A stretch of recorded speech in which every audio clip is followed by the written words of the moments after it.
Alright, hello and welcome back to your favourite YouTube channel that uploads once in a blue moon. Today we are working on the Maverick. I put up a poll last night about doing a new rear draw system for this and if anybody wanted to see a YouTube video, and surprisingly a few people said yes. So in a spur of the moment decision, we're making a YouTube video about the rear setup, or the new rear setup in the Mav. Now, the last time you saw this car, it would have been the video where we crossed the Simpson Desert. Since then it's changed a little bit. We've now got 33s, a lot of the stuff's off the roof rack. Basically everything in the rear is out and it's gone into my dad's rig. He's got a T5 dual cab. Happy to do a video on that one day. I'm going camping next weekend. Currently I have absolutely nothing in the back of my car, so I thought I'll do a quick setup now and then a better setup later. I've got everything I want apart from my drawer. My drawer hasn't arrived yet, so I'm just going to throw the fridge and some wiring and some stuff in there that'll flow on. So it'll kind of be like a part 1, part 2 video, maybe even in the same video, of a really quick setup and then kind of a better setup once everything's in. As we can see in behind here, I have absolutely nothing in the rear. I have my 85 litre water bladder that I will be retaining, and wires run for my dual battery system because I have the auxiliary in the engine. Now recently I had this all apart because I had to get to my fuel sender unit because my fuel gauge is not working. That's a problem for another time. I just want to be able to go camping, so I'm going to do kind of a quick setup to get me camping. Ideally I would like to put car builders underneath this carpet, or just any sound deadening for that matter. I forgot to buy some, so that can wait for another time. I also want to silicone all the holes in here because there's a lot of open holes now. I also forgot to buy that, so we'll see if I buy that later maybe. Alright, so in front of me I've got an 1800 by 1200 by 17mm thick sheet of form ply. This is going to form the base of my setup. Basically I'll just cut out sort of a rough shape to go in there. I've actually measured everything up and kind of got a drawing. One thing I did before buying everything was drew everything up on CAD, on a free software called Onshape. If you've got a laptop or even a phone, I think it works on, or a computer or whatever, it means you can kind of toy around with what you want in the back of your car and not have to spend a cent. You know, you can get dimensions for a fridge, for a drawer off the internet, and then just draw it up and measure up the size of the space in the rear of your car, which is what I did, and then sort of put everything together and see how it works. It offers you creativity to kind of play around with what you want in the back of your car without spending any money. What that also allowed me to do was create drawings of everything for dimensions. So I could just go to Bunnings with a drawing of the rear floor, choose out the size sheet that I needed, and now I've got this drawing to follow when I'm cutting everything up. Once again, this was all a free software, I didn't pay a cent. Using this drawing that I've downloaded as a JPEG onto my phone, I'm just going to go on, mark everything out of where I'm going to cut it, blah blah blah blah blah. Still don't know how I'm going to cut it out. I don't even know if I've got a circular saw or what. Might end up using an angle grinder for all I know, but we'll just mark it out and then cut it.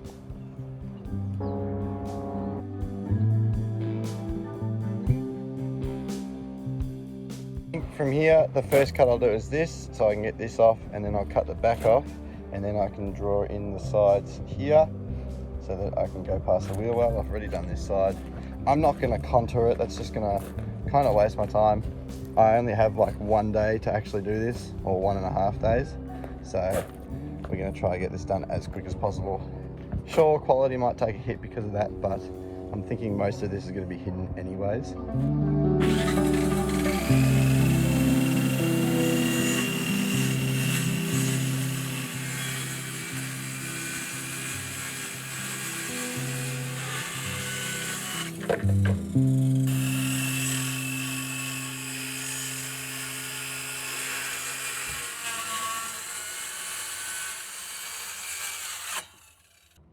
Okay, now we have these two cuts done. They're good enough. Doesn't really bother me if they're crap, because it's all hidden. So now we'll cut this side out, and we need to draw out this side and then cut this side out, and then we'll test fit it, drill some holes and mount it.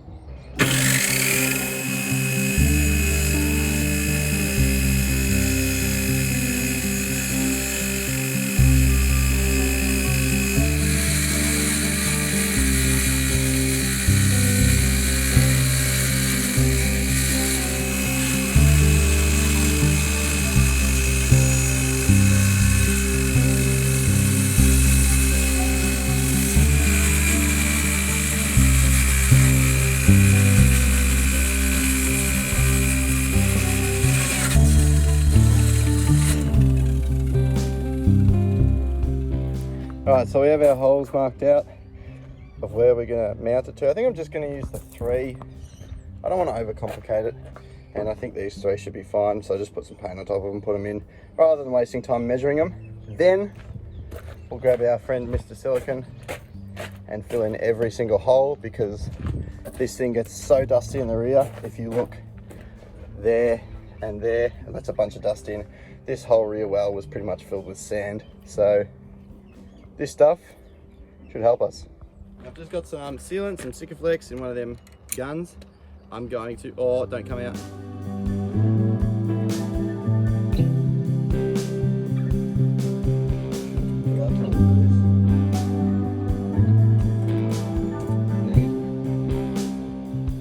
I think whilst we wait, I'm just going to get an orbital, and I want to sand this edge down and probably spray it with some clears just to make it look nicer rather than this ugly kind of looking grey edge.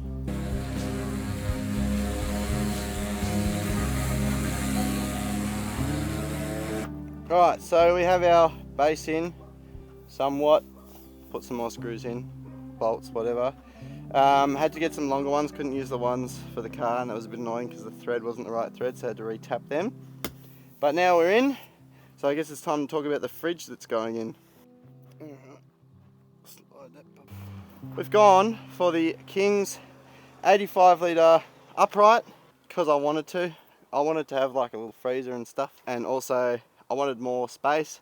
Not that I really go camping all that often, but also just wanted to be baller and have an upright fridge. King's, of course, cheapest on the market by a lot. I think the next one was the XTM from PCF. If you're not a member, was I think $999, and then if you are a member, it was $799, and then I think there was a sale, it was $744.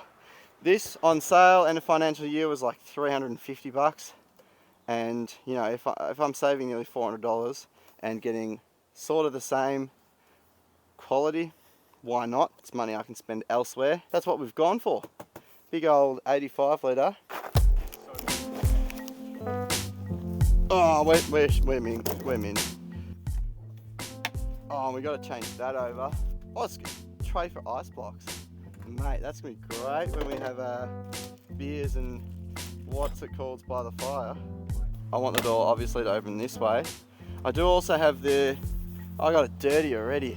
I have the sorting thing, whatever it's called, to go on it. But I've also seen some people put pictures on them, like big stickers on them, so I'm not sure what I'll do there. And then I do have a drawer to go there, but it has not come in the mail yet. We'll do that.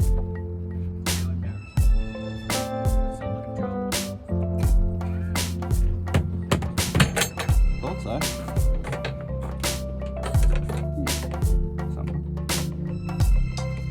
All my problems disappear.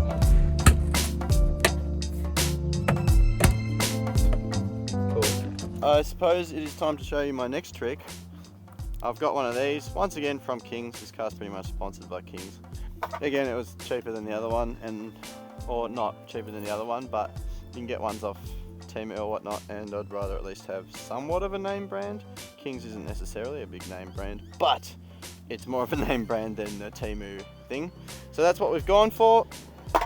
I've got the wires coming out there that'll mount to the box. I'm not entirely sure where I'll mount the box. And then we'll wire everything from the box, because I've got some plans to do like running water and different stuff like that eventually, and I figured instead of having a bunch of switches, I'd rather have one of these that I can just click the button. I suppose I should actually mount the fridge first, so drill some holes. I'm just going to use the screws that they've supplied me with, because I don't care.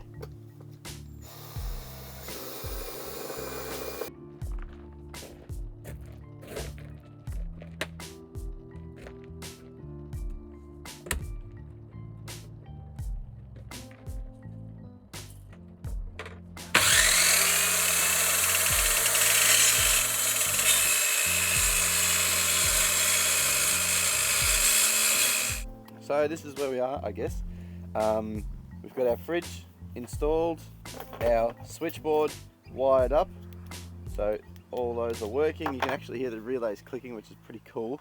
Next thing I want to finish is just make a little wing here, and I think I'm actually going to, instead of having this in the middle, I kind of want to mount this there. I think that'd be a bit cool.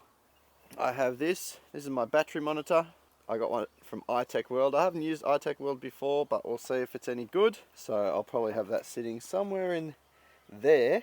But I think for now I'm going to do this cut here and then bolt this all together.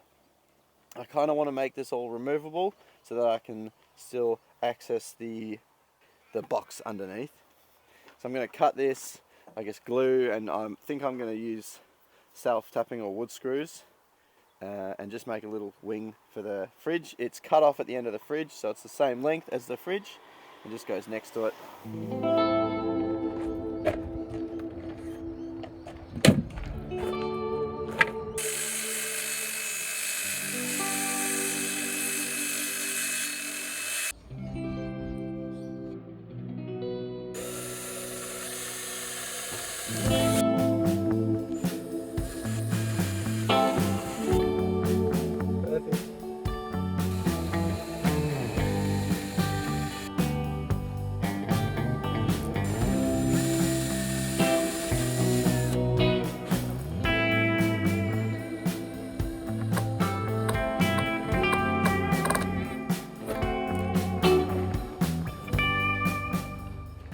Alright, cool, and then we push that back to in line with there.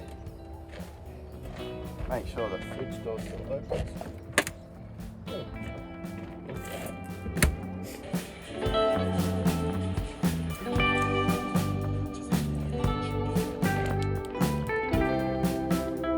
Alright, we now have our box mounted in here on these two. Ooh, I should actually show you.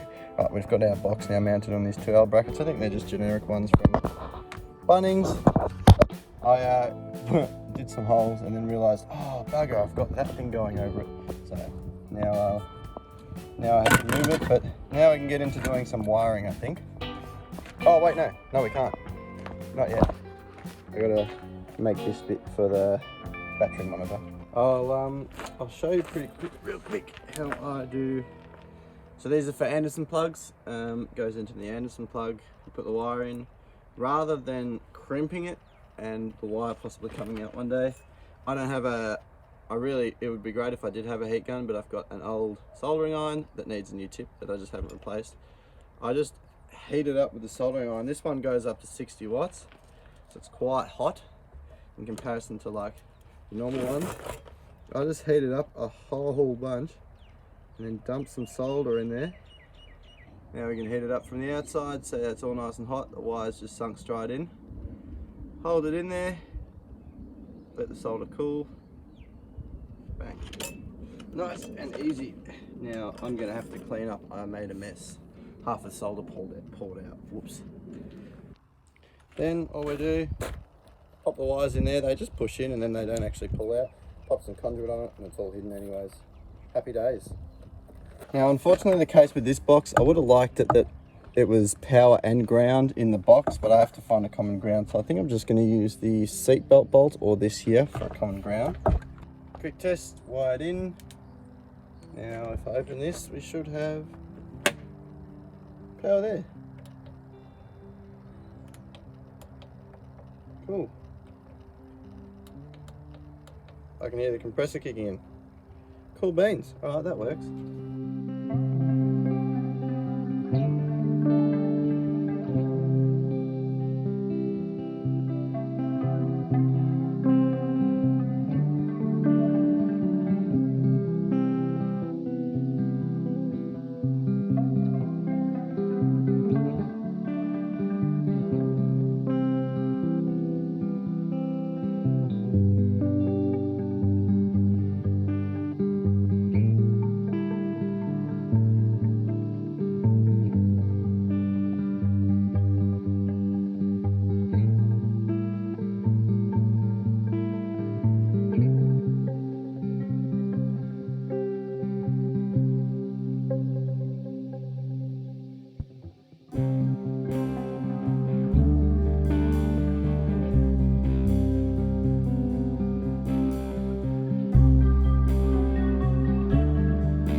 Okay, so have a go at this. We have our little Itech World battery monitor in, our switch panel is in, flick the switch on, fridge comes on, happy days. I won't run it for now. Now we just need to run our lights, our wiring for our lights, just from here and here and here. They're all gonna run off the, cut myself some out, they're all gonna run off one switch. And then basically these two will feature as my work lights, 1 and 2. And then this third one will just be a party light, or I can switch it around. It has its own independent little control thing there, so I can change the modes. That's been on the car for a little while, in case you can't tell. I'm really happy with this and this. This just looks awesome. Baller, not really. Baller on a budget, I'd say. And then yeah, oh man, I'm really happy with that. For not having the drawer yet, it looks pretty cool. Let's just do that. I'm happy with that. Alrighty, so we now have these two lights wired up. I think that's gonna be really good at night time. It should illuminate the whole area. Looks freaking awesome. Just, the wiring's not great. I can shorten this up. It is flashing a little bit, but I think that's because the connection's not too good. Here, again, not that great, but could be worse. It's all kind of hidden by the solar screens that go over it anyways. And then we'll just wire in this one, just got to add an earth, and then I've only got it touching right now. That's maybe why it's flashing. And then we'll put it into switch number 2, and then we're actually done.